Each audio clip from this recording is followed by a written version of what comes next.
بسم اللہ الرحمن الرحیم الحمد للہ رب العالمین والصلاة والسلام علی اشرف الانبیاء والمرسلین وعلی آلہ واصحابہ اجمعین ومن تبعهم بإحسان الى یوم الدین اما بعد. قال الامام ابو داود رحمہ اللہ باب فی القدر. گزشتہ ہفتے درس میں ہم لوگوں نے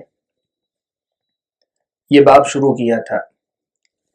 کتاب السنہ میں باب فی القدر وعلیکم السلام یعنی تقدیر کا بیان، اس باب کو لا کر امام ابو داود رحمۃ اللہ علیہ نے اس مسئلے کی وضاحت کی ہے کہ سنت سے جو لوگ ہٹے، اہل السنہ سے الگ جو فرقے وجود میں آئے، وہ جن مسائل میں اختلاف کی وجہ سے وجود میں آئے، ان میں سے ایک اہم مسئلہ تقدیر کا مسئلہ بھی ہے. اس کو سمجھانے کے لیے میں نے آپ کے سامنے گزشتہ ہمارا اپنا جو درس تھا اس میں سب سے پہلے میں نے آپ کے سامنے یہ بات بیان کی کہ تقدیر پر ایمان کا صحیح مطلب کیا ہے، پہلے یہ سمجھ لیں گے. پھر اس کے بعد جو لوگ اس میں گمراہ ہوئے ان کی گمراہی کس قسم کی تھی، کیا غلطی ان سے ہوئی، یہ ہم سمجھیں گے. جب خیر اور شر دونوں کی پہچان ہو جائے گی، صحیح تصور کیا ہے ایمان بالقدر کا، تقدیر پر ایمان کا صحیح مطلب کیا ہے، اور جو لوگ غلطی کیے ان کی غلطی کیا تھی، یہ دونوں جب سمجھ میں آ جائیں گی تو تقدیر پر ایمان ہمارا کیسا ہونا چاہیے یہ سمجھ میں آ جائے گا. اور جب اس کے مطابق ہم اپنے ایمان کو بنا لیں گے تب پھر انشاءاللہ سنت کی راہ پہ ہم خود بخود آ جائیں گے. اور جس گمراہی کا شکار ہو کر ایک فرقہ قدریہ وجود میں آیا، اس سے ہم اپنے آپ کو بچا کے اپنے آپ کو اس مسئلے میں اہل السنہ والجماعہ میں باقی رکھ سکتے ہیں.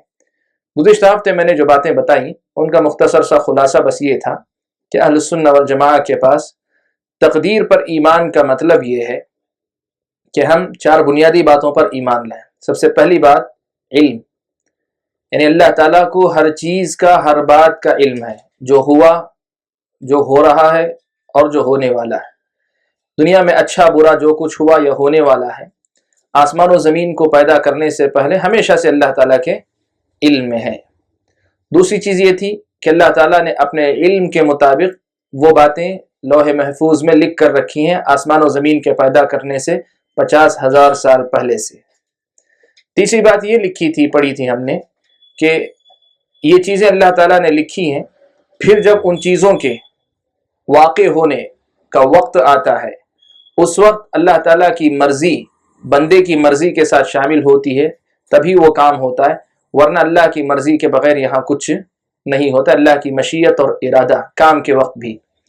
اور چوتھا اور آخری مسئلہ تھا وہ یہ کہ جو کام ہوتا ہے وہ کام یقیناً انسان کے ہاتھوں سے، مخلوقات کے اعضاء سے نکلتا ہے، لیکن اس کا پیدا کرنے والا اللہ تعالیٰ ہے. اس کو سمجھانے کے لیے میں نے تفصیل بیان کی تھی کہ ایک تو ہاتھ اور پیر ہیں، دوسرے ہاتھ اور پیر کے اندر وہ قوت ہے جس سے انسان کام لیتا ہے. تو یہاں کوئی کام وجود میں آتا ہے تو ایک سو انسان کے اعضاء ہیں، انسان کے اپنا ارادہ اور مرضی ہے، اور اس کے ساتھ ساتھ انسان کی اپنی قوتیں ہیں. یہ سب اللہ کی مخلوق ہیں، لیکن ان کے ساتھ ساتھ جو کام وجود میں آتا ہے وہ اللہ تبارک و تعالیٰ کی تخلیق، اس میں اللہ تعالیٰ کی تخلیق بھی شامل ہوتی ہے. اللہ تعالیٰ کی تخلیق بھی شامل ہوتی ہے. اس طرح کام، تخلیق اللہ تعالیٰ کی، فعل جو ہوتا ہے، بندے کے جو افعال ہوتے ہیں وہ اللہ کی مخلوق ہیں، لیکن چونکہ اللہ تعالیٰ کی مخلوق یہ جو وجود میں آ رہی، جو کام وجود میں آ رہا ہے، یہ کام بندے کے ارادے، بندے کے اپنے اعضاء اور بندے کے اپنی اس قوت کے ذریعے وجود میں آ رہا ہے، اس لیے بندہ بھی اس کا ذمہ دار ہوتا ہے، بلکہ بندہ ہی ذمہ دار. تخلیق اللہ تعالیٰ کی ہوتی ہے، بندہ اپنی مرضی اور اپنے اعضاء کے شامل ہونے کی وجہ سے وہ اس کا ذمہ دار ہوتا ہے. یہ چوتھا مرحلہ، یہ بڑی تفصیل سے گزشتہ ہفتے ہم لوگوں نے سنا اور سمجھا. آج کے درس میں جو لوگ گمراہ ہوئے وہ کون تھے، ان میں سے کچھ لوگوں کا تذکرہ ہم کرتے ہیں جو نمایاں ہیں. باقی جہاں حدیثیں آئیں گی اس حدیث میں کس غلطی کی طرف اشارہ ہے یہ ہم لوگ سمجھنے کی کوشش کریں. تقدیر کے باب میں جو لوگ گمراہ ہوئے ان میں 2 نام بہت نمایاں ہیں، 2 فرقے. ایک فرقہ کہلاتا ہے قدریہ اور ایک فرقہ کہلاتا ہے جبریہ.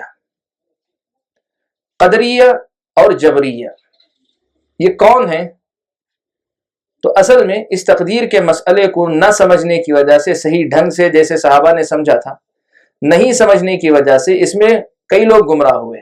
ان میں سے ایک فرقہ یہ جس نے یہ سمجھا کہ تقدیر کا مطلب یہ ہے کہ اللہ تعالیٰ نے چونکہ لکھ دیا ہے اس لیے وہی ہوگا جو اللہ تعالیٰ نے لکھ دیا ہے، اس میں انسان کا کوئی دخل نہیں، انسان کے ارادے کا، انسان کی اپنی قوت کا، انسان کے اپنے اعضاء کا کوئی دخل نہیں، وہ انسان مجبور ہے، انسان اب مجبور محض ہے۔ اب اللہ تبارک و تعالیٰ کی تقدیر پر ایمان لانے کا مطلب یہ ہے ان کے پاس کہ آپ یہ یقین رکھیں کہ اللہ تعالیٰ نے جو لکھ دیا ہے وہی ہوگا، اور اللہ تعالیٰ نے چونکہ لکھ دیا ہے اس لیے انسان غلط ہوگا، اللہ نے لکھ دیا ہے اسی لیے انسان نیک ہوگا۔ یہ ان کا عقیدہ ہے۔ اس عقیدے میں خرابی کیا ہے؟ یہ جبریہ کہلاتے ہیں، کہتے ہیں انسان مجبور محض ہے، انسان کو کوئی اختیار نہیں ہے۔ اس میں خرابی کیا ہے؟ کئی خرابیاں ہیں۔ سب سے پہلے تو قرآن و سنت میں جو بندے کو اختیار کہا گیا، وَهَدَيْنَاهُ النَّجْدَيْنِ، ہم نے دونوں راستے بتا دیے۔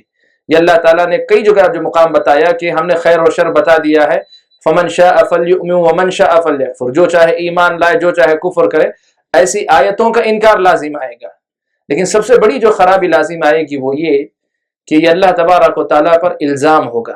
کیسا الزام؟ اب یہ ایک آدمی گناہ کر رہا ہے اور گناہ پر اللہ تعالیٰ سزا دیں گے، یہ اللہ نے سنایا ہے فیصلہ، تو نتیجے کے اعتبار سے سوال یہ پیدا ہوگا، ایک تو اللہ تعالیٰ نے پہلے سے مجبور کروا دیا کام کرنے پہ، پھر اس کے بعد جا کر وہ کام اللہ کے مجبور کرنے کی وجہ سے انسان کر رہا ہے، اس پر اسے سزا بھی دی جا رہی ہے۔ یہ تو ظلم ہوا نا، اللہ تبارک و تعالیٰ کو نعوذ باللہ ظالم قرار دے دیا۔ اللہ تعالیٰ کیا ہو گئے؟ نعوذ باللہ ظالم ہو گئے۔ تو اس عقیدے کی سب سے بڑی جو خرابی، سب سے بڑی خرابی، میں نے جیسے بتایا کئی پہلو ہیں، خرابیاں کئی آ سکتی ہیں، لیکن بڑی جو خرابی آئے گی وہ یہ ہوگی کہ اللہ تبارک و تعالیٰ کو ہم جو ہے ظالم قرار دیں گے، نعوذ باللہ۔ تو یہ جبریہ ہیں جن کا ماننا یہ ہے کہ انسان مجبور محض ہے، انسان مجبور ہے، اور یہ مسئلہ گزشتہ ہفتے ہم لوگ سمجھ چکے ہیں کہ انسان مجبور ہے کہ نہیں۔ تو میں نے یہ بنیادی نقطہ سمجھایا تھا، اللہ نے لکھ دیا ہے اس لیے وہ کر رہا ہے، ایسا نہیں۔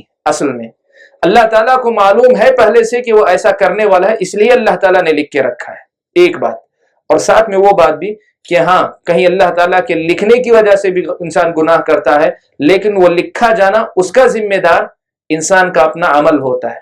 جھوٹ بولا، اللہ نے کسی نیکی سے محروم کیا، نیکی سے محروم کیوں ہوا؟ اس لیے کہ اللہ نے لکھا ہے، لیکن وہ اللہ نے کیوں لکھا؟ اس لیے کہ بندے نے پہلے جھوٹ بولا ہے۔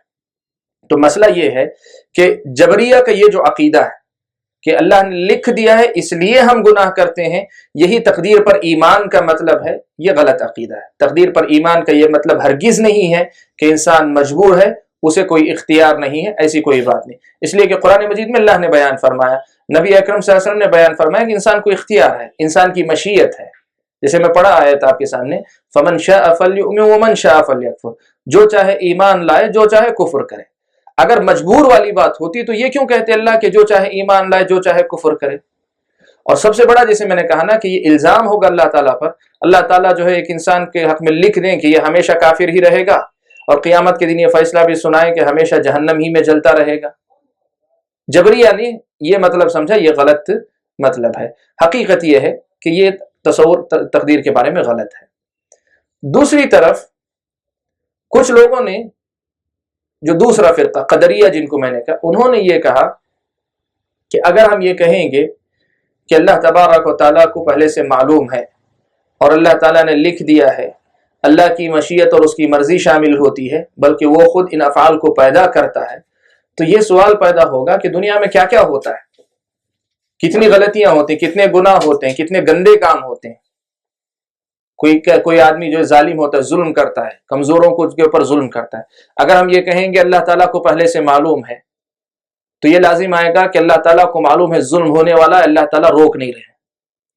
نعوذ باللہ کوئی آدمی اللہ محفوظ رکھے کوئی بڑے گناہ کا ارتکاب کر رہا ہے، قتل کر رہا ہے یا زنا کر رہا ہے یا چوری کر رہا ہے یا ڈاکہ ڈال رہا ہے، اگر ہم کہیں گے یہ چیز اللہ کے علم میں ہے، اللہ نے لکھ رکھی ہے، بلکہ اس سے آگے بڑھ کر اللہ کی مشیت ہے، اجازت ہے اللہ کی، اور اللہ تبارک و تعالیٰ خود اس فعل کے خالق ہیں، تو اس سے نعوذ باللہ اللہ پر الزام لازم آئے گا. اس لیے ہم کیا کہیں گے, ان کی سوچ, قدریہ کی جو سوچ ہے پہلے یہ بتا رہا ہوں, ان کی سوچ کیا ہے, انہوں نے کہا کہ ہم یہ کہیں گے کہ اللہ تعالیٰ کا نہ تو اللہ تخلیق ان افعال کو پیدا کرتے ہیں, نہ اس میں اللہ کی مرضی شامل ہوتی ہے, نہ اللہ تعالیٰ نے لکھ رکھا ہے, بلکہ اللہ تعالیٰ کو علم بھی نہیں ہوتا. بندہ جب تک خود کام نہیں کرتا تب تک اللہ تعالیٰ کو علم بھی نہیں ہوتا. یہ قدریہ کا ماننا ہے. وہ کہتے ہیں کہ بندہ اپنے افعال کا خالق خود ہے, اللہ تعالیٰ کو جب تک بندہ کرتا نہیں ہے تب تک اللہ تعالیٰ کو معلوم بھی نہیں ہوتا ہے. اس طرح انہوں نے کیا سمجھا اس طرح ہم نے کیا کر دیا, اللہ تعالیٰ کو بری کر لیا. اللہ تعالیٰ کو ہم نے بری کر لیا اس الزام سے کہ اللہ تعالیٰ جو ہے غلط کام کے ہوتے ہوئے اللہ تعالیٰ اسے نہیں روکتے ہیں. یہ ایک الزام آتا ہے, یہ اللہ تعالیٰ پر کہ غلط کام کروا رہے ہیں یا اس پر پھر سزا دے رہے ہیں, غلط کام کی اجازت دے کر سزا بھی دے رہے ہیں, یہ الزام آ سکتا ہے. تو اس لیے ہم کیا کہیں گے, اس الزام سے بچنے کے لیے کیا کہیں گے, اللہ کو پتہ ہی نہیں ہوتا, بندہ پہلے کرتا ہے بعد میں اللہ تعالیٰ کو پتہ چلتا ہے. یہ ان کا تصور. اب یہ دیکھیں, بظاہر دیکھنے میں نیت کتنی اچھی نظر آتی ہے, لیکن کتنی بڑی غلطی کی انہوں نے, کتنی بڑی غلطی کی. جبریہ سے زیادہ برے جو ہے وہ قدریہ ہوئے, جبریہ سے زیادہ برے جو ہے قدریہ ہوئے. انہوں نے یہ کہا نعوذ باللہ کہ اللہ تعالیٰ کو بندے کے افعال کا علم نہیں ہوتا جب تک کہ بندہ نہ کرے. اور اللہ تعالیٰ کے علم میں جو ہے عیب, کہ اللہ تعالیٰ کا علم ناقص ہے جیسے انسانوں کا ناقص ہوتا ہے. آپ جب تک بولتے نہیں, آپ کے دل میں کیا ہے مجھے نہیں پتا چلتا, وہ انسانوں کا علم ہے. رب کا علم تو ہر چیز کو گھیرے ہوئے ہے نا, تو اللہ تعالیٰ کے علم کی ان لوگوں نے نفی کر دی. یہ قدریہ. ان کے اس اشکال کا جواب کیسے دیا جائے گا, مجملاً میں آپ کے سامنے واضح کر دیتا ہوں. علماء اہل السنہ والجماعہ نے اس کی وضاحت کی, کہا کہ قدریہ نے جو بات کہی کہ اللہ تبارک و تعالیٰ کو علم ہوتا نہیں ہے, یہ بات غلط ہے. اللہ کو علم بھی ہوتا ہے. اللہ نے وہ بات پہلے سے لکھ رکھی ہے کہ یہ پیدا ہوگا تو 1,00,000 آدمیوں کا قاتل بنے گا, یا اللہ محفوظ رکھے یہ جو ہے چور بنے گا, ڈاکو بنے گا. اللہ نے لکھ رکھی ہے اور اللہ کی اجازت شامل ہے اس میں, اور اللہ تعالیٰ ہی ان افعال کا پیدا کرنے والا ہے. لیکن اس کی وجہ سے اللہ تبارک و تعالیٰ پر عیب نہیں آتا جیسا قدریہ نے سمجھا. کیوں نہیں آتا؟ اس لیے نہیں آتا کہ یہاں دو بنیادی باتیں, نازک باتیں ہیں. ان کو اگر کوئی سمجھ لے تو مسئلہ بہت آسان ہوتا ہے. ایک مسئلہ یہ ہے کہ اللہ تعالیٰ نے جو ہے دنیا میں انسان کو پیدا ہی کیا کہ خیر و شر میں سے وہ جو چاہے کرے, اختیار دیا, اس لیے کہ امتحان ہے. امتحان میں یہ اجازت دینا یہ ضروری ہے, اسی لیے کہ اس اجازت پر ہی امتحان کا دار و مدار ہے. اگر یہ اجازت نہ ہو, ایک آدمی کو جو ہے برائی کرنے کی اجازت نہ دیں آپ کو, اور کہیں تم اچھے ہوتے ہو کہ برے ہوتے ہو میں دیکھتا ہوں, تو کوئی وہ امتحان ہی نہیں ہوا. جیسے امتحان حال میں داخل ہونے والا ہے, آپ یہ طے کر لیں کہ یہ فیل ہونے والا نہیں ہے, تو پھر امتحان کس چیز کا لے رہے ہیں, امتحان کس چیز کا ہو رہا ہے.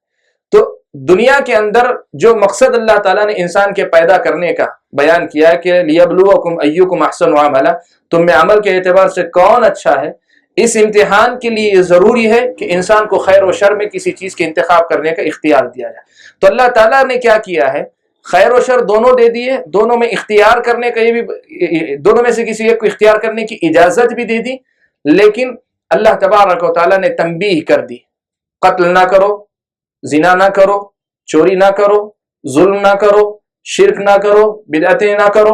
یہ اللہ تعالیٰ نے بتا دی, تو اللہ تعالیٰ اس سے جو ہے بری الذمہ ہو گئے. تو انہوں نے جو سمجھا قدریہ نے کہ اگر ہم کہیں گے پہلے سے اللہ کو معلوم ہے, اللہ پر الزام آئے گا, اہل السنہ نے اس کا جواب بڑی آسانی سے دیا. کہا کہ الزام نہیں آئے گا, اس لیے کہ دنیا میں امتحان کے لیے ضروری تھا اس قسم کی اجازت دینا, تو اللہ نے اجازت دی. اور ساتھ میں اللہ تبارک و تعالیٰ نے کیا کیا, اللہ تبارک و تعالیٰ نے بتا دیا یہ شر ہے یہ خیر ہے. جیسے اللہ تبارک و تعالیٰ نے کہا وَنَفْسٍ وَمَا سَوَّاهَا فَأَلْهَمَهَا فُجُورَهَا وَتَقْوَاهَا قَدْ أَفْلَحَ مَنْ زَكَّاهَا وَقَدْ خَابَ مَنْ دَسَّاهَا. قسم ہے نفس کی اور خصوصیات کی جن پر اللہ نے پیدا کیا, اس پر کیا کیا, فَأَلْهَمَهَا فُجُورَهَا وَتَقْوَاهَا. نفس کے اندر تقوی کی بات بھی اور فسق و فجور بے دینی کے کاموں کی بات, دونوں باتیں اللہ نے انسان کے دل میں ڈال دی. یہاں تک بس نہیں کیا, ساتھ میں کہا قد افلح من زکاہا, جس نے اپنے نفس کو پاک کر لیا وہ کامیاب ہو گیا. وقد خاب من دساہا, جس نے اپنے نفس کو اس میں جو ہے مبتلا ہو گیا, شکار ہو گیا, وہ ناکام و نامراد ہو گیا. تو اللہ تعالیٰ اس سے بری ہو گئے.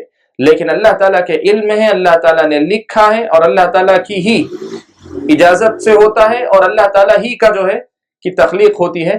یہ اہل السنہ نے کہا اس لیے کہ اس کے بغیر اللہ تبارک و تعالیٰ کے علم میں، اللہ تبارک و تعالیٰ کی قدرت میں عیب لازم آئے گا کہ دنیا میں ایسا کچھ ہو رہا ہے جس کا اللہ کو علم نہیں. نعوذ باللہ. یہ اللہ تعالیٰ کی اس عظیم بادشاہت میں جس میں ذرا برابر پتہ بھی جو ہے عاجز اور جو ہے مطلب تابع ہے اللہ تعالیٰ کے، یہاں ایسا کچھ ہو رہا ہے کہ ایک انسان اپنی مرضی سے جو چاہے کرتا پھر رہا ہے جس کا اللہ تعالیٰ کو پتہ ہی نہیں. اور پتہ ہی نہیں تو پھر اختیار کی بات کہاں سے آئے گی؟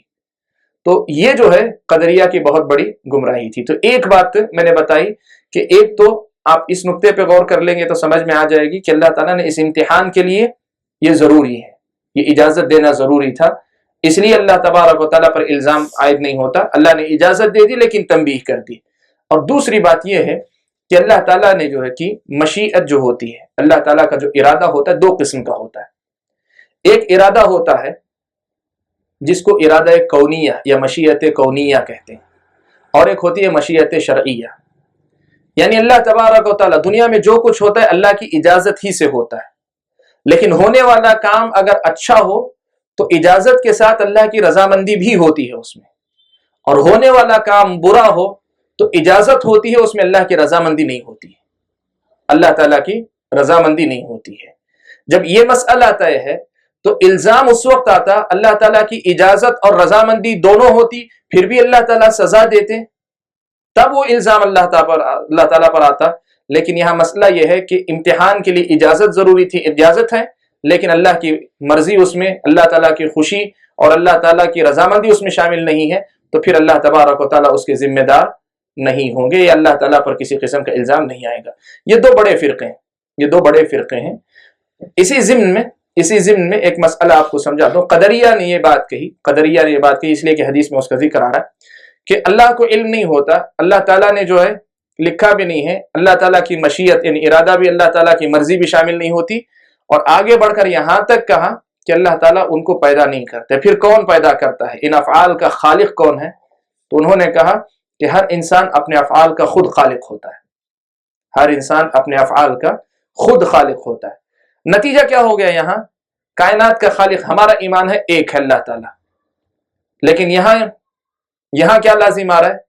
جتنے انسان اتنے خالق. اس لیے کہ ہر کوئی اپنے افعال کا خالق اگر ہو گیا تو پھر اس کا مطلب ہوا جتنے انسان اتنے خالق ہو گئے. قرآن میں اللہ نے فرمایا واللہ خلقکم وما تعملون، اللہ نے تم کو بھی پیدا کیا اور جو تم کرتے ہو، وما تعملون جو تم کرتے ہو اللہ نے اس کو بھی پیدا کیا. تو افعال بھی اللہ تعالیٰ ہی کی مخلوق ہیں. اور میں بتا چکا ہوں پہلے افعال کے مخلوق ہونے کا مطلب کیا ہے.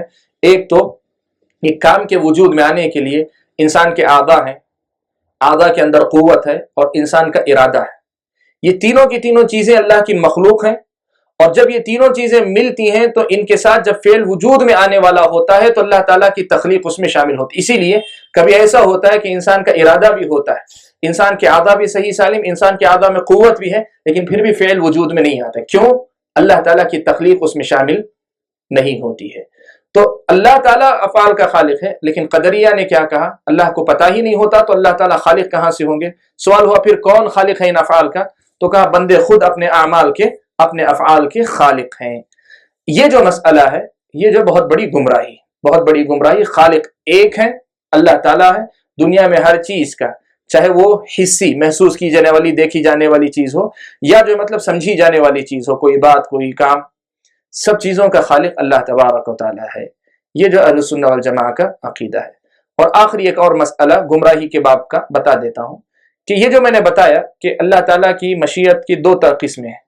ایک مرضی، ایک مشیت وہ ہوتی ہے جس میں اجازت ہوتی ہے اللہ تعالیٰ کی طرف سے، رضامندی نہیں ہوتی، اور ایک ہوتی ہے اجازت اور اس کے ساتھ رضامندی. یہ دونوں کے درمیان فرق بہت اہم مسئلہ ہے ایمان بالقدر کا. لیکن صوفیہ نے قدریہ اور جبریہ سے ہٹ کر صوفیہ نے کیا کیا؟ ان دونوں کے درمیان فرق نہیں کیا. انہوں نے کہا اللہ تعالیٰ کا ارادہ ایک ہی ہے. تو صوفیہ میں سے جو بہت ساری گمراہی آئیں اس میں سے ایک گمراہی یہ بھی تھی کہ مشرکین جس طرح کار کرتے تھے کہ لو شاء الرحمن ما عبدنا، رحمان اگر چاہتا تو ہم اس کی عبادت نہیں کرتے غیر اللہ کی. جب ہم دوسرے کی عبادت کر رہے ہیں تو اس کی مرضی ہی سے نہ کر رہے ہیں. تو گیا انہوں نے کیا کر لیا؟ اپنے گناہ کے لیے تقدیر کو، اللہ کی مشیت کو ذمہ دار بنا لیا